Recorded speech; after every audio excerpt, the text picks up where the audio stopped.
certainly do. My hope is that Americans believe us. My hope is that Republicans believe us, that this election was fair and legal. Breaking tonight, former President Trump's legal troubles continue as he and several others are indicted for their role in the alleged scheme to overturn the 2020 election.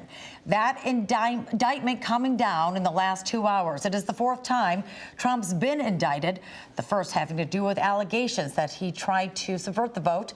It follows a 2-year investigation after a phone call in January 2021 where he suggested the Georgia Secretary of State could find the votes to give him a win in the state. We will keep following these late-breaking developments. Again, the Associated Press just seconds ago confirming this, saying that Trump has been charged in Georgia with racketeering, violating oath of office, and other charges in a bid to overturn the 2020 election. This, according to the Associated Press, that coming down in the last 45 seconds or so. Much more on this throughout this newscast.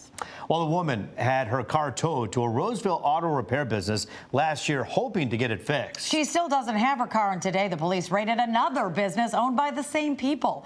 Fox News' Camille and Mary joining us live. And Camille, this probably isn't a good sign for the woman trying to get her car back. Yeah, this is a bizarre story, and, you know, she really thought everything was out the window. She had given up hope, but then this happened. Take a look. My son called and goes, "Mom, they're being raided. You got to go down there." He goes, "It's on Facebook Live right now, so let me get in my car and go." Kimberly Foster just had to see it in person. And seeing all these police, she felt a relief of some sort. Maybe I can get some help now. Maybe. You'll soon learn exactly what Kimberly needs help with, but first let's talk about this. Monday, a large police presence at Goodyear on Gratiot and 7 Mile in Detroit. Investigators not saying exactly what they were doing there, but it didn't matter. Kimberly was just happy to see them there. Rewind to last year when Kimberly had to have her 2005 Pontiac Grand Prix towed to the Goodyear a few miles up the road on Gratiot and 11 Mile in Roseville. $2,500. That's how much it was going to cost to get fixed. An unexpected expense. It took a while for her to come up with the money. When time came to pick my car up, it was a problem because he couldn't find my car. She was told it was at the other location, the one that was raided on Monday. But she says the people there told her the car was gone. They told me they gave it to a junk man in Detroit. Kimberly says she filed a police report, but the case never really went anywhere. She had pretty much given up on the whole thing. Remember, this happened last year. But then all of a sudden, the police out in front of the business. Posted on a Roseville community page, it attracted a lot of attention. More than 200 comments. Many people also claiming to be scammed. So back live now, we're hoping, of course, Kimberly's hoping, everyone's hoping that she will see something come out of this. Maybe an attorney will take her case. Maybe police will start looking into it again. Maybe her car will turn up. Maybe she'll get some money. A lot of maybes on this one. It's important to point out, though, that this Goodyear, these two Goodyear locations are independently owned from Goodyear. It's like a McDonald's. If you go there, they're owned by different people. It's a franchise. We don't want to throw Goodyear under the bus. This is not corporate business, but they do have that Goodyear logo, the Goodyear name. Also, tonight they were unavailable for comment. Of course, we'll stay on top of this one. Reporting live, Camille and Mary on The Edge. Might be too premature at this point, but if somebody's watching and have dealt with this with their car and have been unable to get it back, is there any sort of advice or recommendations for them on how to go forward? Well, there, you know, the Roseville Residents Michigan page, a lot of people on that page, a lot of people commenting. It seems to me, just by reading everything, that they're kind of joining forces and commenting on each other, and they may just have this grassroots organization come together and try and figure out what to do. But definitely they are gaining momentum as the hours go by. We're seeing more and more comments. Well, hopefully Karen, the police's involvement will help in this. Thank you so much, Camille. Well, the suspect involved in a larceny in Roseville fighting for his life tonight after he was hit by a car on the freeway. This happened around 2 this afternoon on westbound I-94 at Little Mac in Roseville. A man in his 20s was apparently running from police after resisting arrest. Now, investigators say he hopped over a fence before running onto the freeway right into oncoming traffic. He was taken to the hospital and was listed in critical condition. The driver who hit the man was not hurt. A crash in Sterling Heights kills a pregnant woman and the baby she's carrying. Her husband and 2-year-old son are now hospitalized. Now, we did a story with Faith and Norman Guma 3 years ago when they got married during the pandemic. Their life together was cut short Saturday night in Sterling Heights when investigators say a 16-year-old in an SUV ran from a traffic stop. Police say he was going about 90 miles an hour when he T-boned the family's car at Van Dyke and Metro Parkway. This pursuit happened so quickly, and then to the accident, literally 36 seconds. From start of the chase till the crash, he will be held accountable for what he's done. Now, charges against the teen driver are pending. A disabled man from Centerline wakes up to find his set of wheels stolen right from the front of his house. And someone took his one-of-a-kind motorbike, and he wants it back. Fox News' Dave Spencer has his story. Richard Johnson has always loved motorcycles. I had gotten an accident in 2016 with a regular motorcycle, and I lost my right arm. But he never lost his passion to ride.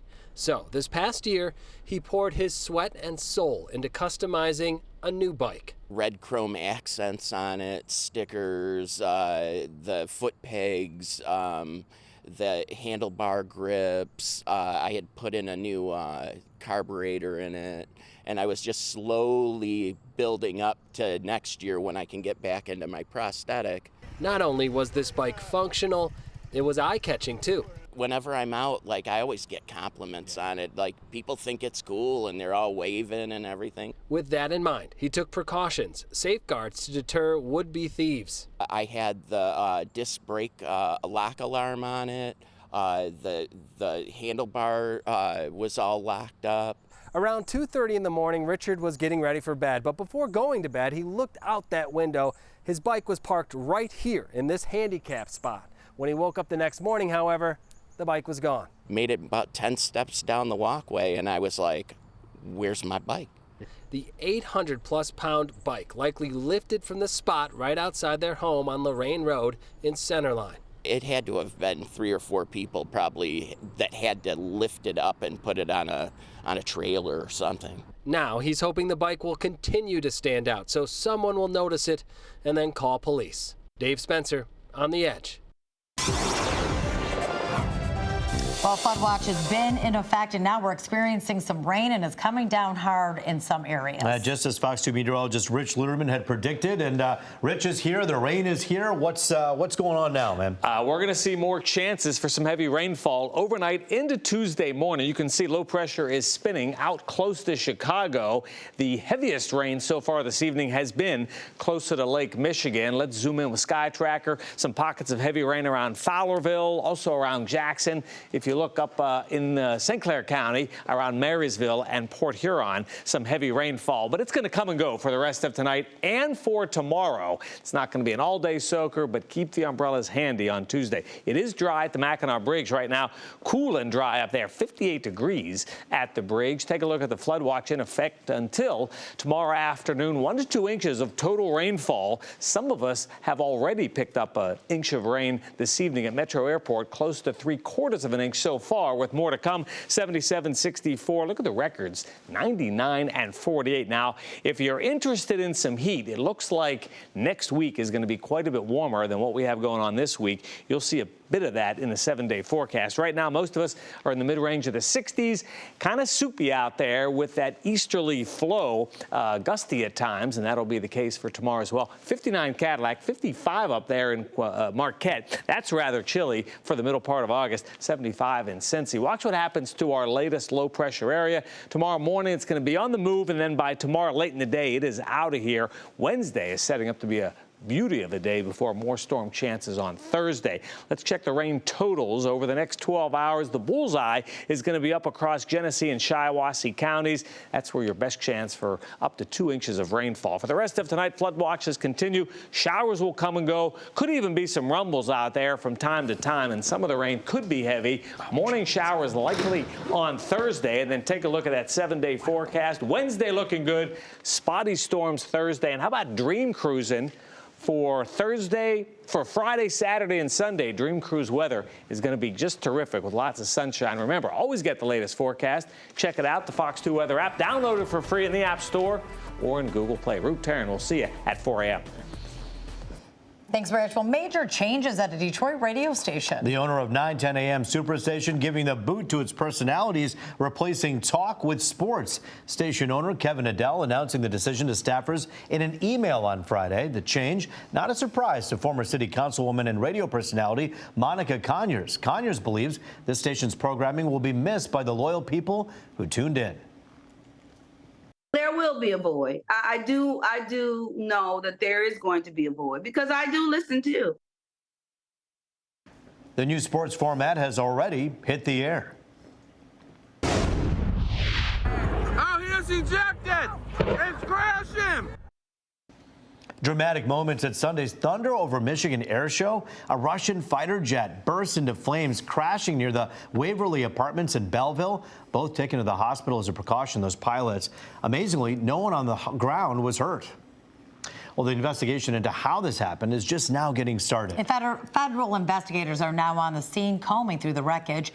They're also working with several departments to remove jet fuel from the scene. The crash could have had a very different ending. NTSB officials speaking to the media about what led up to the crash.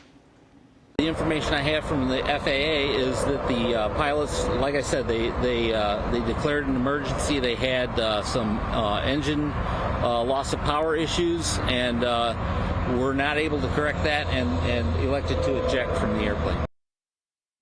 We're told the crash scene will take about 2 weeks to clean up, according to an environmental specialist. The investigation expected to last several months.